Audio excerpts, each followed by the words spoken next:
Hi, I'm Troy Eubanks. I'm a truck driver. I live in DeKalb, Texas. So let's just kind of start from the beginning.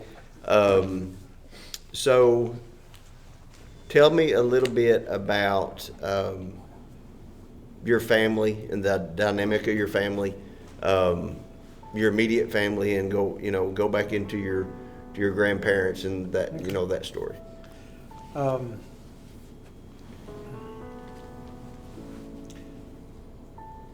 I have a blended family. Um, my wife Dana. Uh, I have a daughter named Reagan and a son named Brian. Um, I had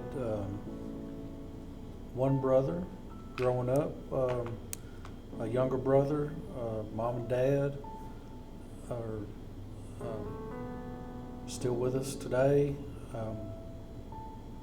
And I had great grandparents. I don't have any excuse for not being just a great Christian all of my life because I had all of the right examples. Everything you could want as far as having godly grandparents. And we were definitely exposed. And we went to Sunday school, went to youth group, and like I said, I had every chance to be a terrific Christian my entire life. What I did with those chances is basically ran the other way for a long time. But my grandparents, I had the kind of grandparents that if you could get into heaven based on what they'd done, my ticket would have been punched. And that part was really great growing up. And I don't have one of those testimonies where, I had everything stacked against me, and all of a sudden Jesus fixed it. Which the thing about those testimonies is, it's like it's not all your fault. But in my case, those bad decisions and those wrong roads are all my fault.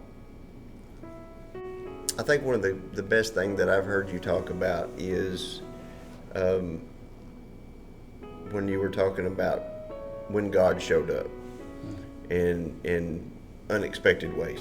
Yeah. So tell us a little bit more about the times in your life to where he was there when maybe necessarily you weren't expecting him to be there. The greatest time that God showed up in my life is, I got married young, and I had a good wife, and we were building a great life, and for whatever reason,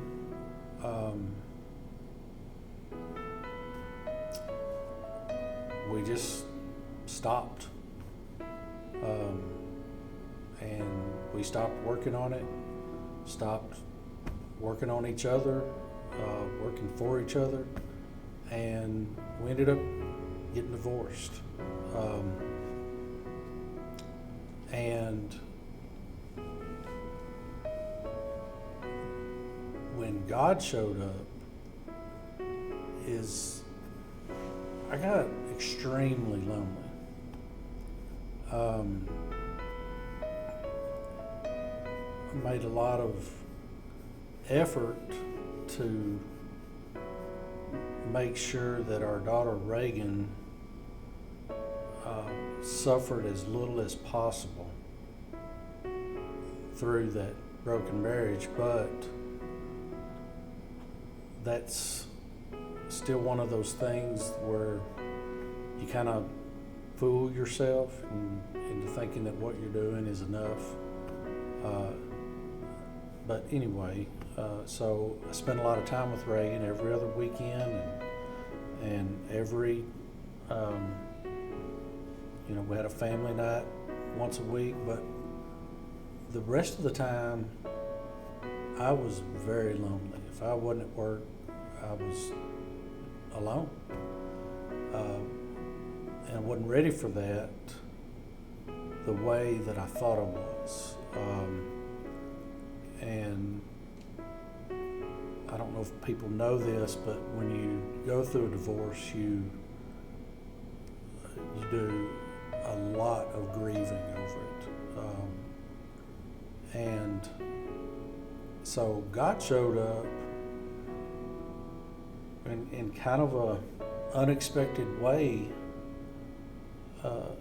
Mind you now, I've got these examples of what I should be doing, but that's not what I am doing. But then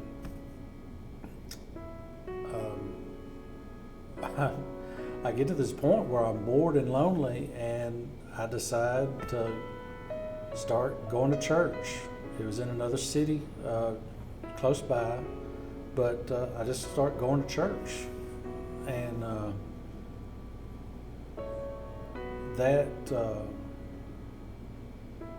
I give that little church a lot of credit in allowing me to be able to turn my life around and kind of,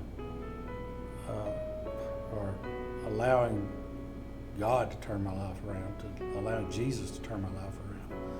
But he showed up, he blessed me, wasn't done making mistakes, but choosing to actually follow Christ instead of just being adjacent to people that follow Christ. There's a huge difference, and you may not think so, but there is. And you can be right next door to some very godly people and still be very ungodly. And so just finally making that decision to start to follow Jesus came out of some pretty extreme loneliness, and so almost when you look back at it, it seems like the blink of an eye.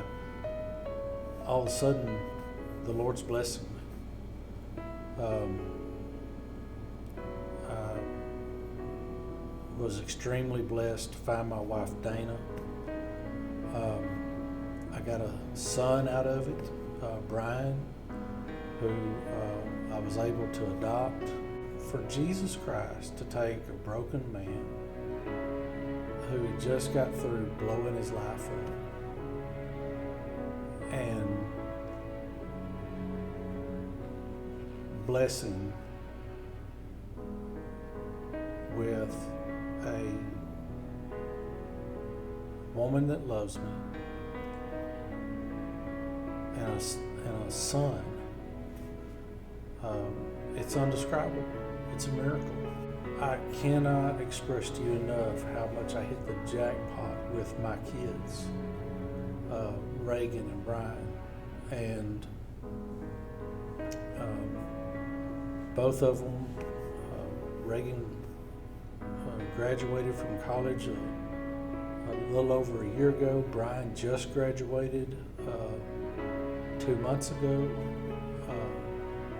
They both got jobs that they enjoy, and the blessings have been overwhelming. The thing about the blessings and the way that God's shown up for me, though, is it's not, I don't want it to seem like it's a transactional thing where you decide you believe in God and all of a sudden now your life is right. My life's not 100% perfect, but it is so much better than the mess I had created. And so my hope in sharing a testimony would be just that I could give someone hope that there is something better. There is someone better. His name is Jesus Christ. I hope you would choose to follow him. Just open yourself and just listen.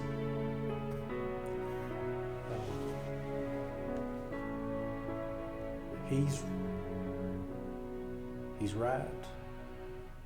He loves you. He loves me. One of the things that I see as you give this story is how much that your children and Dana mean to you.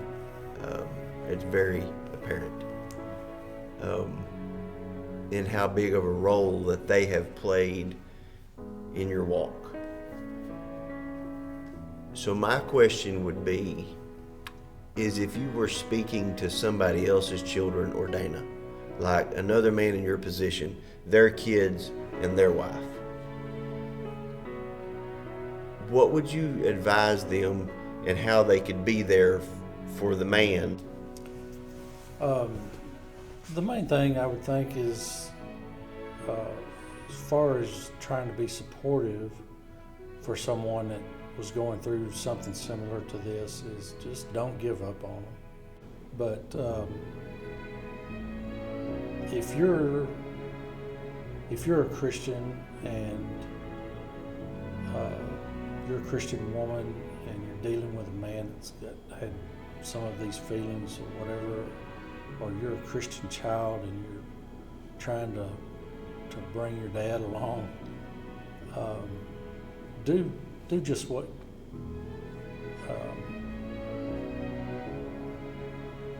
just the more that you can model Christ in your own life, in your own circumstances, there really is hope to bring someone else along. There really is, you really can be supportive in a way that will help that person. You really might be the only Bible someone ever reads. And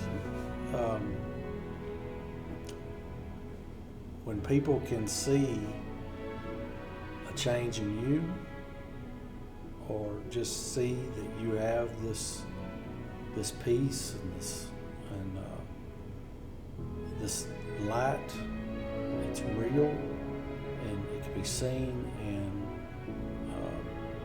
an opportunity will come where they'll want to know why you're the way you are. So if you can have an answer for that, if you can think about that, and think about what is your reason for being a follower of Christ, then you'll get that opportunity. And it may not be all, it more than likely won't be all at once. And it won't be something that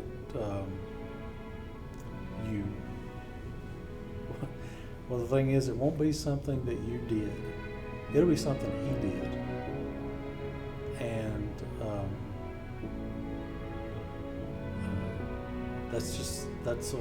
that's something you can bank on. You can have faith on, that he will show up for you in those times. So I guess now we'll go back to just anything else that you want to share. If you want to elaborate on something that you've already said, or if you want to bring up a whole new topic, or if you just want to share more, just anything that you want to talk about. I would just say that just a word of caution.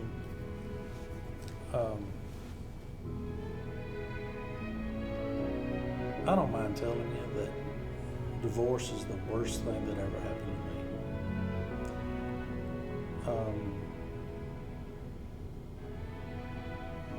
My wife would tell you the same thing, but Jesus has the power and the will. He is willing to take the worst thing that ever happened to you and turn that into something that is unimaginable. I don't even know how to say that. I don't even really know how to say that divorce is the worst thing that ever happened to me, but if not for my divorce, then there's a good chance I could have idled along and, lived this many more years without deciding to follow Christ and just be that guy that was shown what to do but wouldn't do it. So, if not for those things that I chose early that were wrong, how could there's so many blessings that I would have missed out on now. So I don't know exactly how that works. The Lord turns it around. The Lord uses it. The Lord, He's right there. And He's willing. The question is, are you willing? Okay, Troy, so one more question that has really come to our mind. Let's compare the past to the present. Tell me what it was like, your Christian walk several years ago, and compared to your Christian walk now. I'd say one of the main things that I've probably learned how to do now is to asking for help. I don't know exactly what I thought God was intending to do day in and day out in my life. Like I guess maybe I thought He was taking care of the big things and deciding when to or not to be involved or whatever. And it's just so totally off now. I've learned. I feel like now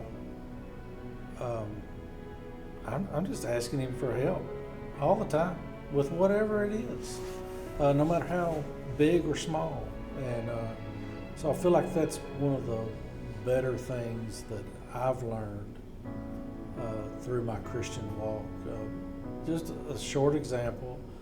When we had our ice and snow the other day, I slipped and went down and hurt my ankle bad enough that I didn't know if I was going to be able to work the next day.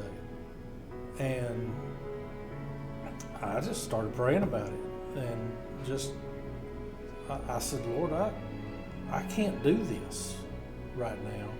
And if it's going to get done, you're going to have to do it. And one of the things I do is I look every day. I get up and I try to make it be the first thing I look at. I look at my Bible app and I just look for the verse of the day, real quick. I'm talking edge of the bed type thing, and the verse was Paul talking about rejoicing in his infirmities, for when he is weak is when he is strong. And I'm thinking, Lord, you picked a good one today, because I got this ankle and I got infirmity. And so just this relationship with Christ is something now that it's so much closer, because I'm asking for his help in whatever. I'm asking for his help all day today in what to say in this video. I'm asking for his help, in work, at home, just whatever. And the thing is, what he's proven to me time and time again is he is able and he's willing. And it's something you can have too.